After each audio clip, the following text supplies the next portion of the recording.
The movement has already had an impact in the real world. There was this bizarre standoff in June. An armed man in an armored vehicle, believed to be a QAnon supporter, blocked a highway near the Hoover Dam. Melissa and David see that. When did this...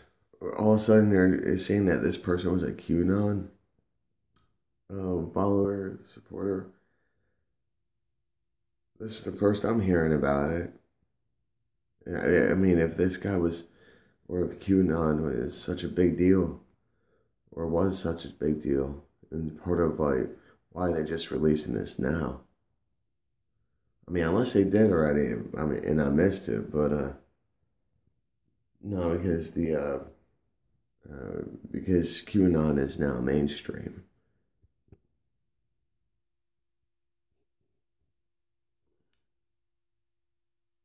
As an anomaly. QAnon's not violent.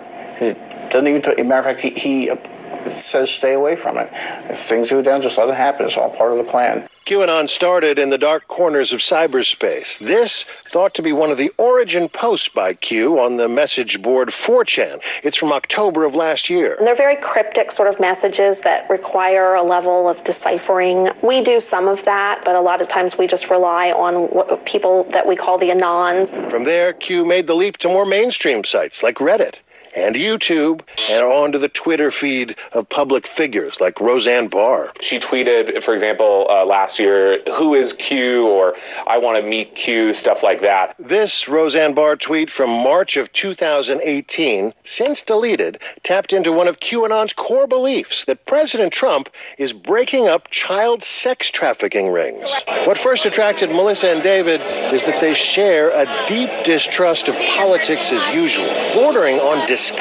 I think we've been let down by both parties. To me, I don't even see two parties. I see one establishment party. There's us and there's them. She supported Obama back in 2008 and was a Bernie Sanders voter in 2016. It sounds to me like you are suspicious of everybody except for Q and Trump. That's what you want it to sound like. That's not what it is. They also share an equally deep distrust of the mainstream news media. So what is Q? They are a new fringe conspiracy theory group. People who believe in the QAnon conspiracy theory. Now that Q is actually starting to come out into the mainstream, what's the first thing you see in most news agencies do? They're trying to debunk it, because they don't want you to listen. The president hasn't been asked directly, but QAnon followers believe Trump winks at them from time to time with a word or a turn of phrase borrowed from Q. One example, they say, came at the White House Easter egg roll. Q requested a particular phrase. The term tip-top shape, if he could use the term tip-top shape. We keep it in tip-top shape. We call it sometimes tippy-top shape. So you saw that to be a nod that I'm with you? They asked him to say it, and shortly thereafter he did. The White Rabbit is big with Q followers. So is this scene from The Matrix. You take the red pill, you stay in Wonderland, and I show you how deep the rabbit hole goes. Yeah, so the red pill, like to swallow a red pill, means to be kind of woken up to. That's from The Matrix. There are a lot of references. Q actually makes a lot of references to different movies. They insist it's harmless stuff, but other crowdsourced conspiracy theories have had real consequences. Most famously, Pizzagate. In 2016, Edgar Welsh turned up at Comet Pizza in Washington, D.C. with an AR-15 and started shooting because he believed the false story that a pedophile ring connected with the Clintons was operating inside the restaurant. What happened today demonstrates that promoting false and reckless conspiracy theories do come with consequences. Freedom. So, just to kind of end this here, what it comes down to is, I almost believe that they staged that whole little shooting themselves just to push out a false narrative, just like what the Maduro from Venezuela has done. But that's just, that's not a fact or anything like that. I'm not pushing, just,